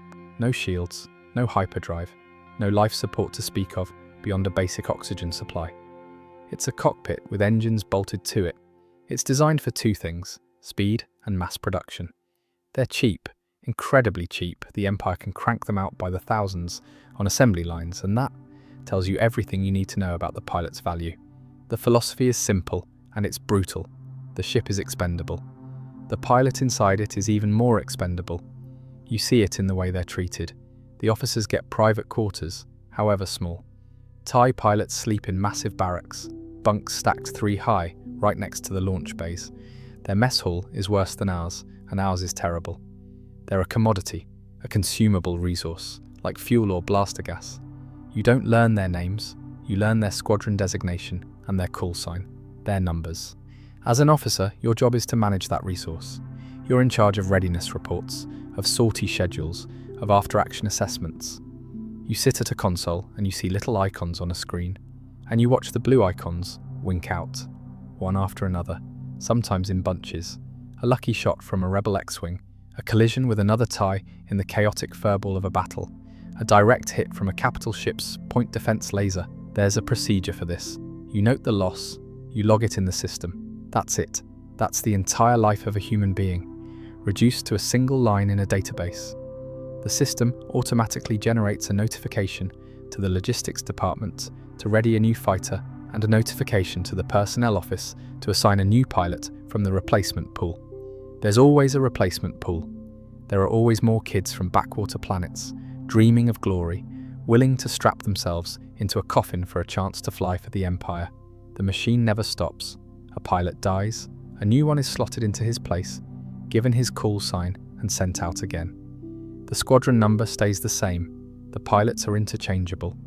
The worst is after a battle. The survivors come back. The launch bay is a mess of noise and activity. Mechanics swarm over the returning fighters, patching up blast holes, refueling, reloading the lasers. The pilots climb out of their cockpits.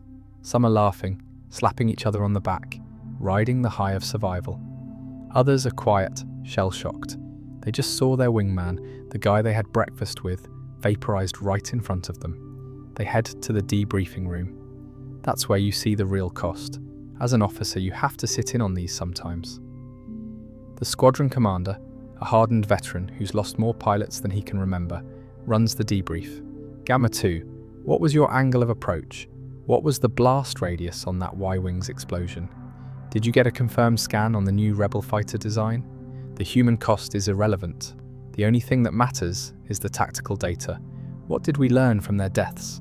How can we use that information to be more efficient next time? The pilot who just lost his best friend is expected to give a calm, clinical analysis of the event. It's inhuman. You see the light die in their eyes after a few of these cycles. The bravado, the reckless ego, it gets worn down. The lucky ones become cold, detached. They turn into machines themselves.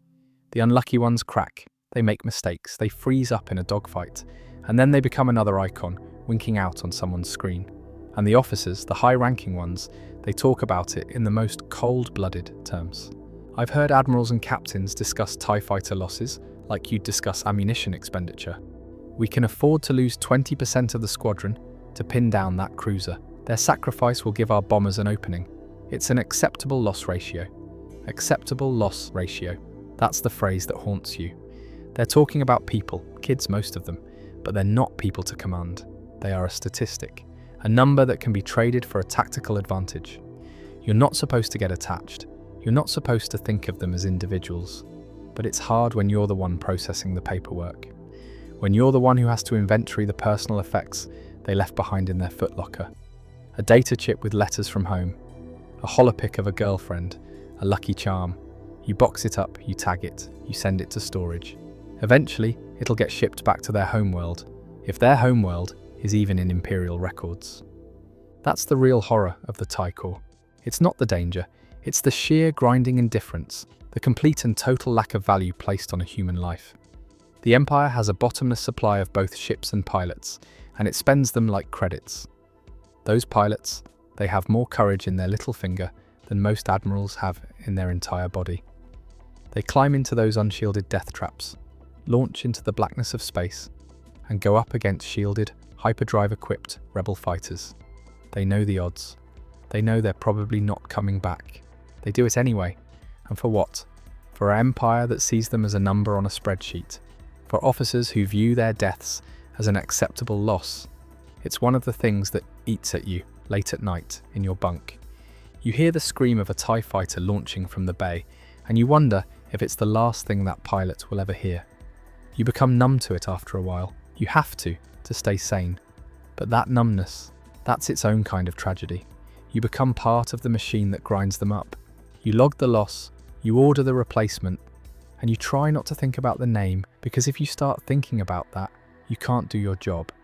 And in the Empire, not doing your job is the one thing that is never, ever acceptable.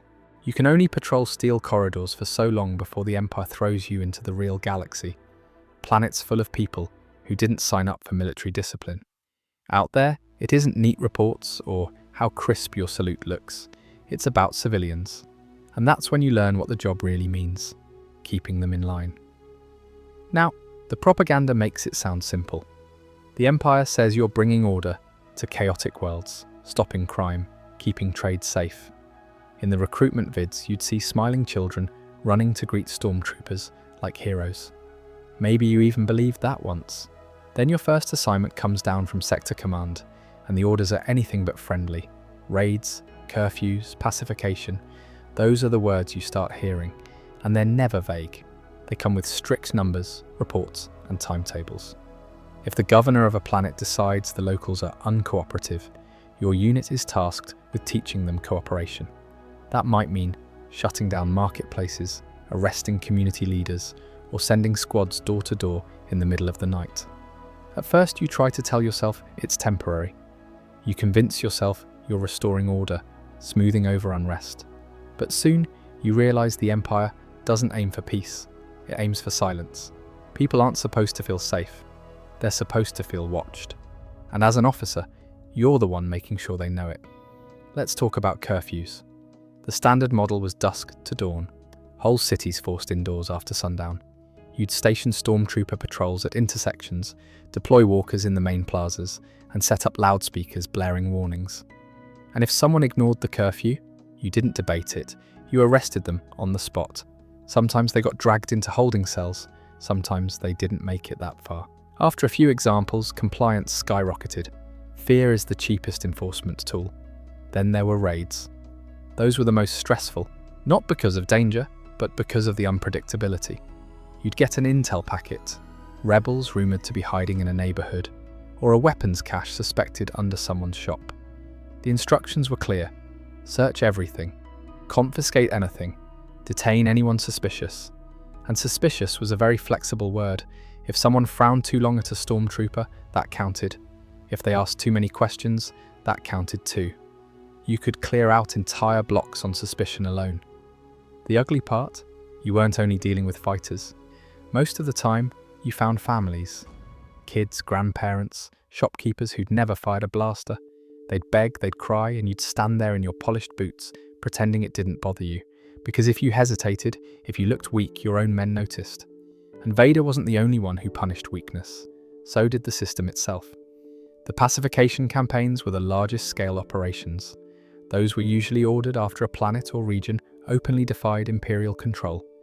Maybe a tax strike, maybe sabotage against a supply line. Command's solution? Crank up the pressure until the locals broke. Entire districts would be locked down. Food shipments restricted. Entertainment banned. Stormtroopers would march through town squares daily.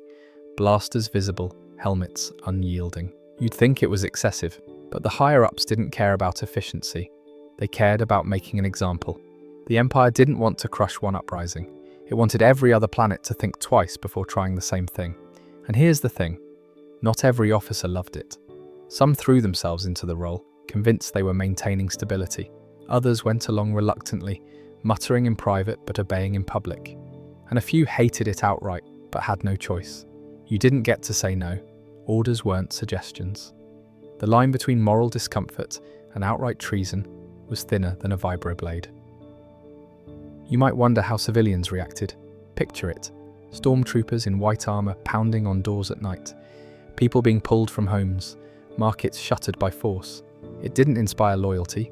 It inspired resentment. You'd see the looks. Mothers glaring at you while clutching their children. Shopkeepers tightening their fists behind their backs. They wouldn't say anything. Not with armed troops in front of them. But you could feel the hate simmering. That hate built the rebellion. Every crackdown planted seeds, but to Imperial brass that was acceptable. They believed fear was stronger than anger. They may hate us, but they'll obey us. That was the mantra. And in the short term, it worked. Curfew violators stopped testing limits. Black markets went underground. People stayed in line. On paper, it looked like success. From the officers' side, though, it was messy. The logistics of running a crackdown were exhausting. Endless patrol schedules, arrest records, confiscation reports. You weren't managing troops, you were managing paperwork. A single raid could generate hundreds of pages of evidence logs, prisoner lists, and supply requisitions. And if any of it didn't add up, you'd be the one answering questions from above. Imagine trying to explain to your commander why 3 rifles weren't tagged correctly while you're still wiping soot off your boots from burning down a warehouse. And yes, burning. That happened more than anyone admitted. If an area was marked as irreparably compromised, the order was simple: level it. Star Destroyers in orbit carried turbolasers, for a reason, and ground units had incendiary charges handy. Sometimes a whole neighborhood would vanish overnight. You'd come back the next morning and see nothing but ash. Official reports called it infrastructure adjustment. Civilians called it terror. Officers just called it another day at work. You start to notice the toll it takes on your troops. Stormtroopers aren't droids, though some officers like to pretend they were. They follow orders, but even they feel the weight after dragging crying families into transports. You catch them lingering a little longer in the mess hall, helmets sitting heavy on the table. They don't say much. Stormtroopers aren't supposed to have opinions, but you can tell. And if the troopers are shaken, you have to hold yourself together twice as hard, because if discipline cracks at your level, the whole chain weakens. Still, there were officers who thrived on it. You'd run into them now and then. The ones who seemed almost gleeful about crackdowns.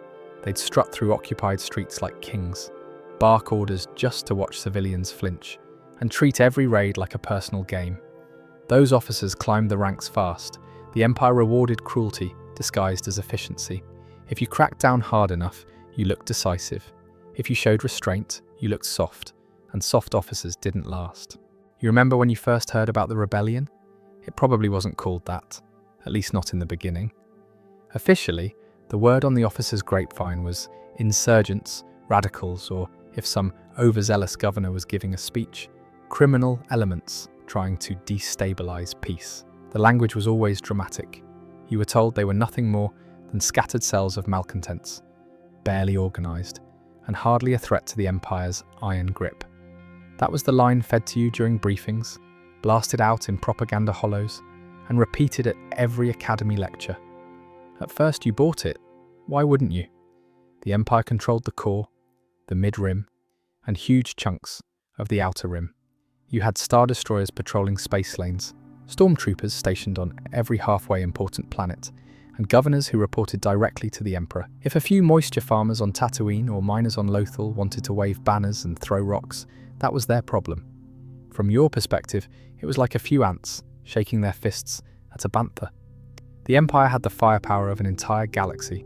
These people had slingshots. But you start noticing things.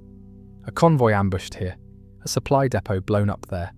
Some mysterious group hijacks an Imperial transport and disappears into hyperspace without a trace. Each time, your commanding officer dismisses it with a wave of the hand. Isolated incident. No cause for alarm. Yet the isolated incidents keep piling up, and pretty soon you need a bigger datapad just to keep track of them all. Now let's be clear, from the officer's side, the rebellion was infuriating. You prided yourself on order, schedules, rules, on the very idea that the Empire functioned like a perfect machine.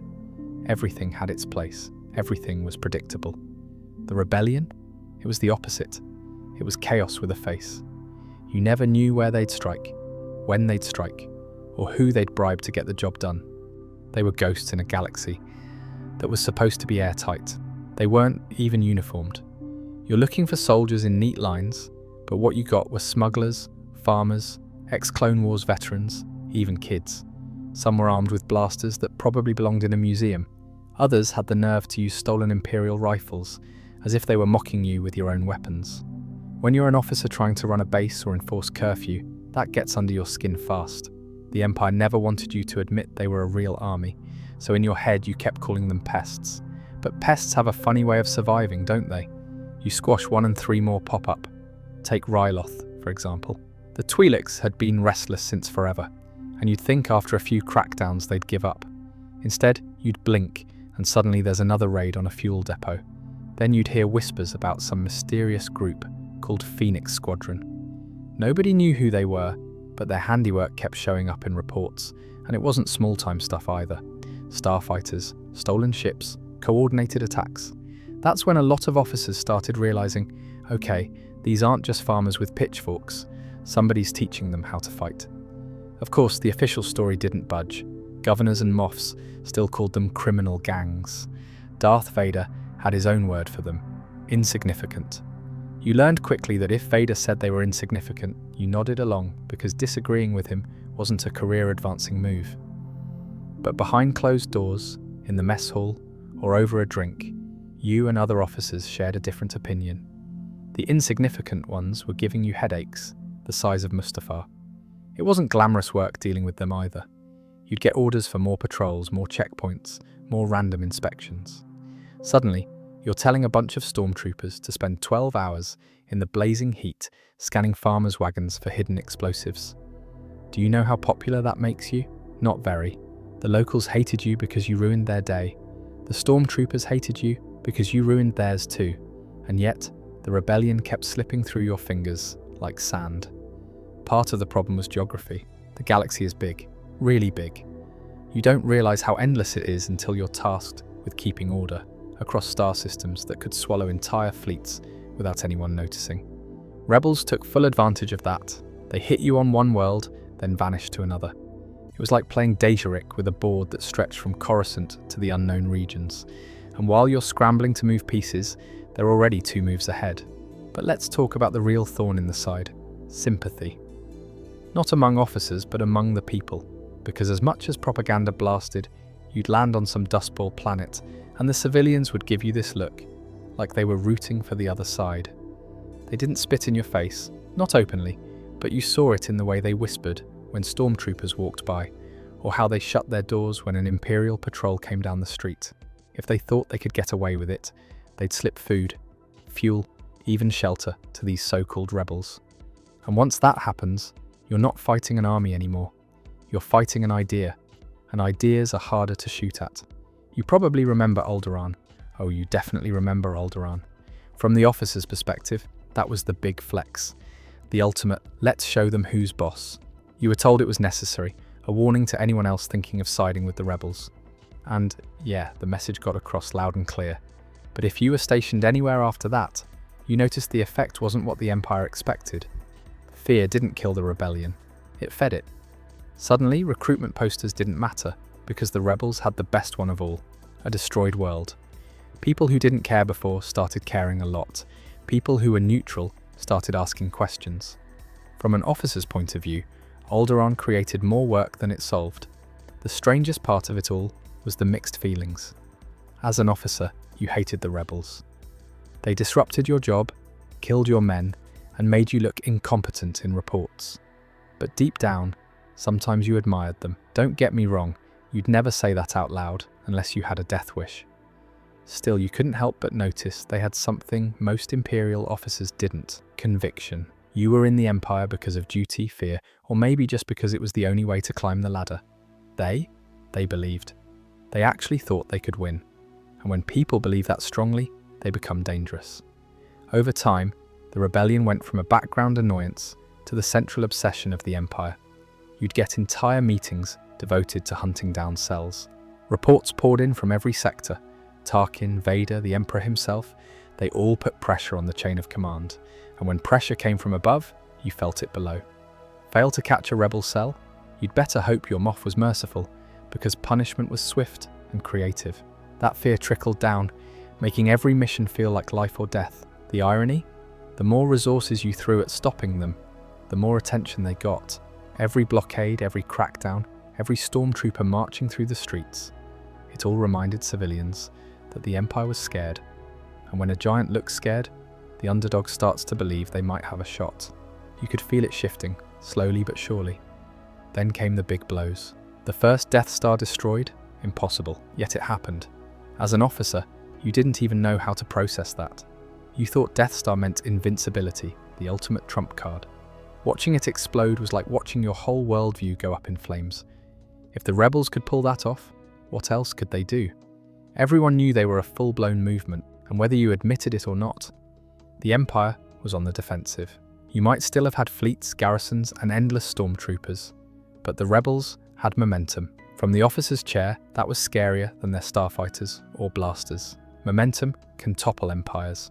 You'd been through plenty of drills, maybe even a skirmish or two, but nothing in your academy training could have prepared you for Endor. When the assignment first came through, it almost sounded routine, guard duty, essentially. You were posted on a Star Destroyer orbiting what most would consider a backwater moon, covered in trees and furry critters. The chatter around the officer's mess was that it was part of a bigger operation, something involving a new battle station. But to you, it just looked like another cushy assignment. A quiet system, no local unrest, no rebel strongholds. Easy hours. At least that's how it seemed at first. The word Death Star started popping up, but not the one everyone knew about. A new one, bigger, meaner, capable of finishing the job Alderaan had started. Some of the more ambitious officers practically salivated at the thought. Another demonstration of the Empire's might. For them, it was a career booster. Get close enough to the right person in this operation, and maybe you'd be wearing a Moff's uniform before you knew it. From your perspective, the second Death Star felt strange. Why build another one when the first had been destroyed? Wasn't that a massive embarrassment? Sure, the official line was that its destruction was due to a fluke, an impossible shot, an accident of chance, but still, didn't rebuilding it make the Empire look insecure? You kept those thoughts quiet, of course. Nobody wanted to be overheard criticizing Imperial decisions, especially when Darth Vader was walking the halls. His presence at Endor was enough to keep every officer in line. You could feel the air thicken whenever he appeared on deck, that mechanical breathing echoing down the corridors before you even saw him. People avoided making eye contact, even though technically his mask was blank and unreadable. Didn't matter. You didn't look at Vader unless you had to. And then there was the Emperor himself. That was when things really got serious. Nobody had expected him to show up in person, but there he was, this frail old man in black robes, shuffling around the most dangerous war machine in the galaxy, as if it were his personal lounge. The message was clear. If the Emperor himself bothered to come to Endor, then whatever was about to happen was big. At first, everything looked staged to perfection. The rebels had been lured into a trap. The Death Star wasn't fully operational, but functional enough. And the Imperial fleet, massive, sleek, intimidating, was waiting for them. You could almost hear the Academy instructors clapping from afar. This is how you crush an enemy. Draw them in, surround them, wipe them out. On the bridge, there was a confidence in the air. Officers straightened their uniforms. Some even joked quietly about how this was going to be another Hoth, only this time no escape. Reports flowed in about the rebel fleet approaching. Perfect. They were walking right into it. First came the news that the ground shield generator had been attacked. That was supposed to be impossible. The moon was crawling with stormtroopers, scouts, and even those specialized units who prided themselves on their efficiency. Yet somehow, the rebels had infiltrated and were making a mess of things. You caught fragments over comms, firefights, explosions, panicked calls for reinforcements. Someone even claimed locals were fighting alongside the rebels. Locals on Endor, the place was supposed to be filled with harmless primitives. What were they going to do? Throw sticks? Turns out, yes. Sticks, stones, slingshots, and a level of coordination nobody had anticipated. You can laugh about it now, but in the moment, it was horrifying. Entire squads of stormtroopers were being outmaneuvered by what the reports described as small furry bipeds. You almost wanted to check if it was a prank. The rebels had stirred up the Ewoks, and now the Empire's elite troops were getting blindsided by rocks and logs. You didn't dare laugh on the bridge, but the absurdity was hanging in the air like a bad smell. While that chaos unfolded below, the real nightmare hit above. The rebel fleet didn't break and run. That's what everyone had expected. They'd see the Death Star, panic, scatter. Instead, they held their ground. They charged in. Fighters swarmed the fleet. Capital ships traded fire. And suddenly your perfect trap didn't feel so perfect anymore. The rebels fought like people who had nothing left to lose, and that kind of enemy is dangerous. You stood at your post on the bridge, watching through the viewport as Star Destroyers unleashed volley after volley, thinking there was no way the rebels could withstand it. And yet, they did. More than that, they pressed harder. Then came the moment that broke everyone's confidence. The Death Star fired. You'd seen the first one's power on Hollows, but to witness it live was something else entirely. The super laser lanced out and obliterated a rebel cruiser in a single shot. The room erupted in smug smiles and murmurs of approval. You could almost hear the promotions being calculated in people's heads. But the rebels didn't scatter. They didn't even flinch. If anything, it pushed them harder. Their starfighters dove in closer, weaving through turbolaser fire like they had a personal grudge against physics. It dawned on you slowly, chillingly. They weren't running because they knew something you didn't. That something turned out to be a weakness. Again, the Death Star was incomplete but operational enough.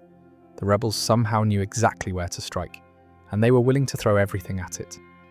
Suddenly the Star Destroyer bridges weren't filled with confident chatter anymore.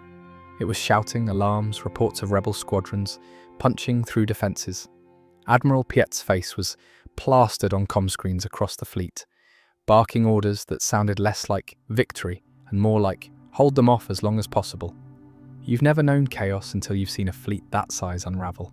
Ships colliding, shields collapsing. You'd been trained to see the Imperial Navy as the embodiment of precision, but Endor stripped that illusion away in minutes. And then the unthinkable happened. The Death Star, your mighty trump card, your symbol of fear, exploded. Not from some lucky shot this time, but from a full-on coordinated assault. The blast lit up the system, a giant fireball that swallowed every ounce of confidence the Empire had left. On your bridge, silence. Nobody spoke. Nobody even breathed for a moment. Some officers looked like they were about to faint. Others just stared blankly into space. You remember the pit in your stomach, the sinking realization that you were now standing on the losing side of history. The retreat that followed wasn't organized. It was a scramble. Star Destroyers tried to pull back, but half were already crippled. The chain of command broke down completely.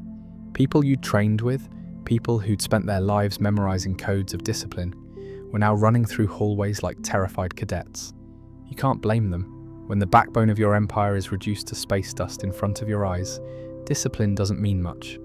For the officers who survived Endor, the memory stayed sharp. You dedicated your career to this machine called the Empire, believing it was invincible, inevitable, eternal. Endor proved it was none of those things. It was fragile, breakable, and mortal. You think about those Ewoks sometimes, and it almost feels like a bad joke. The galaxy's greatest military force, humiliated by teddy bears with rocks. But when you peel back the humour, it's sobering. If the Empire could be brought down by something as small as that, maybe it was never as strong as it wanted you to believe. For you, Endor was the collapse of a dream, but your own dream of stability, order, and a future carved neatly out by service. You realised that day the galaxy was about to change, and not in your favour. When people talk about the Battle of Endor, they remember the fireworks, the celebration, the rebel victory songs. You remember the chaos, the panic, and the moment your world shattered into fire and debris. That was the day the Empire truly died, even if the pieces limped along for a while after.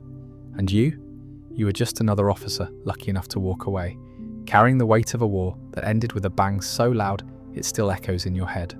When you look back at your time in the Empire, the first thing that hits you isn't the battles, or the ships, or even the fear of Vader's breathing echoing down the hallways. It's the uniform, that crisp grey tunic with its sharp lines, the code cylinders tucked into the pocket, the polished boots. You put it on for the first time and felt 10 feet tall, like you mattered, like the galaxy was finally giving you a role, a purpose. That was the hook, wasn't it? The Empire didn't win people over with kindness. It won them with order, with structure, with the illusion that you were part of something too vast to ever fail. It made you feel chosen, even if you were just one name on a long list of officers shuffled around from system to system like cargo. At the Academy, they told you the Empire was forever. The Republic was chaos, democracy was weakness, and freedom was nothing but a recipe for collapse. They painted service in the Empire as the highest form of loyalty you could offer the galaxy. You ate it up because you were young, ambitious, and wanted a future. You weren't going to run a shipping company on Corellia or spend your life farming moisture on Tatooine. Joining the Empire was a way out. And for a while, you believed in it. The speeches, parades, the way civilians saluted when you walked past in uniform, it fed your ego. You told yourself you were building peace, that curfews, checkpoints, and random inspections were for the good of the people. You convinced yourself that every order you gave was part of keeping the galaxy safe. Even when you didn't fully believe it, you said it anyway, because repeating the lie made it feel true. Then came Endor. That battle cracked everything. One minute you were part of the most powerful military in galactic history, the next you were watching it crumble in real time. The Death Star exploding wasn't just the destruction of a weapon, it was the destruction of an idea. The idea that the Empire was invincible. You could almost hear the sound of thousands of illusions breaking all at once. After Endor, nothing felt the same. The orders kept coming, of course. Command tried to keep the machine running, but it was like patching holes in a sinking ship. Whole fleets vanished, governors went rogue, loyalists deserted. The carefully built hierarchy that once seemed unshakable started to rot from the inside out. You realized something important then. You weren't special. You were never a chosen guardian of order. You were a cog, replaceable, interchangeable. One officer falls, another takes his chair. One Star Destroyer blows up, another rolls out of the shipyards. The Empire didn't care who you were as long as the machine kept moving. That realization hurt more than the defeats.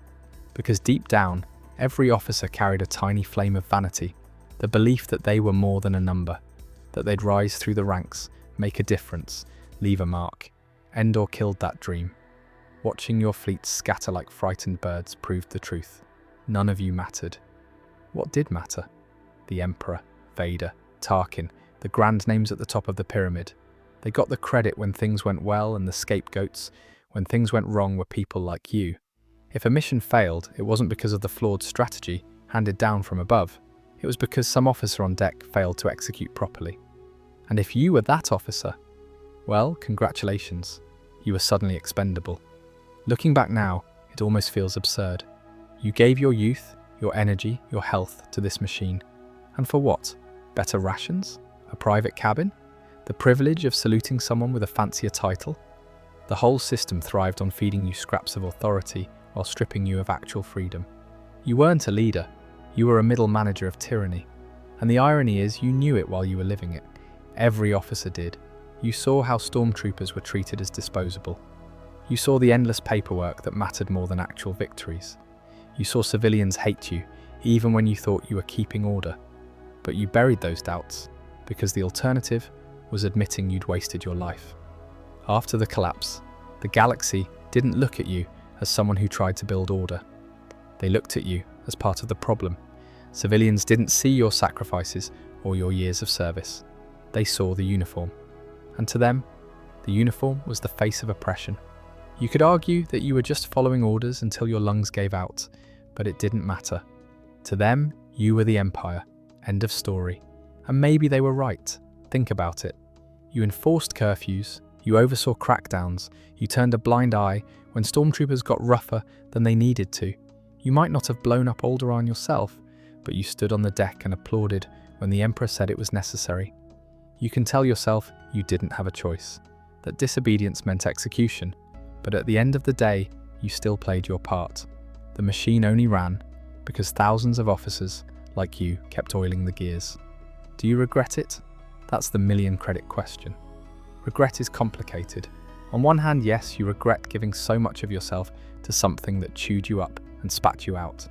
You regret not questioning things earlier, not stepping away when you saw the cracks forming.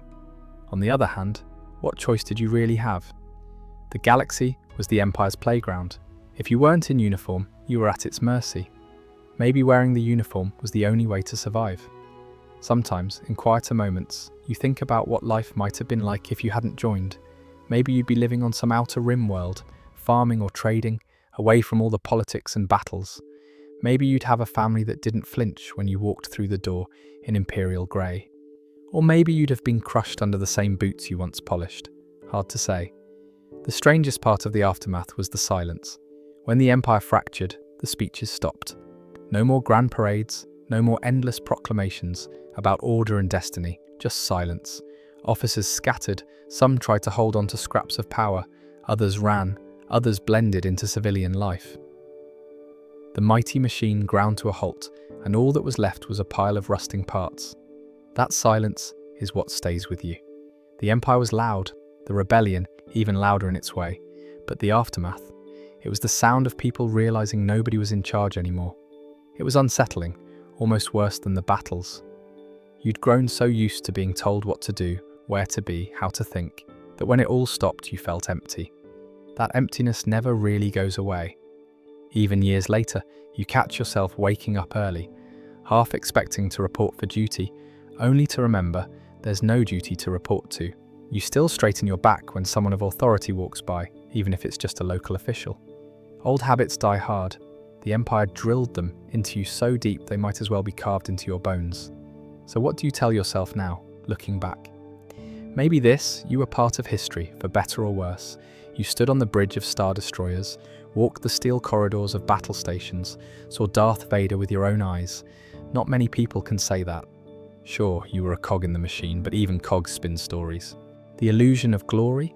Shattered. The promise of honor? Empty. But the memories? The long nights, the nervous laughs with other officers, the sound of turbolasers in the void, those stick with you. They're not glorious, they're not honourable, they're just human. And in the end, maybe that's what matters. You were human in the middle of something that wanted to turn you into a number. You didn't always make the right choices, maybe you didn't even have the chance to, but you lived it. You saw the rise, the collapse, and the messy aftermath. You carry those scars, and you carry the story. The galaxy moves on. The new republic, the whispers of new threats, the endless cycle of power, shifting from one hand to another. But for you, it's all background noise now. You're left with reflection, the long, uncomfortable kind that comes late at night when you're staring at the ceiling, wondering if the path you walked was ever really yours.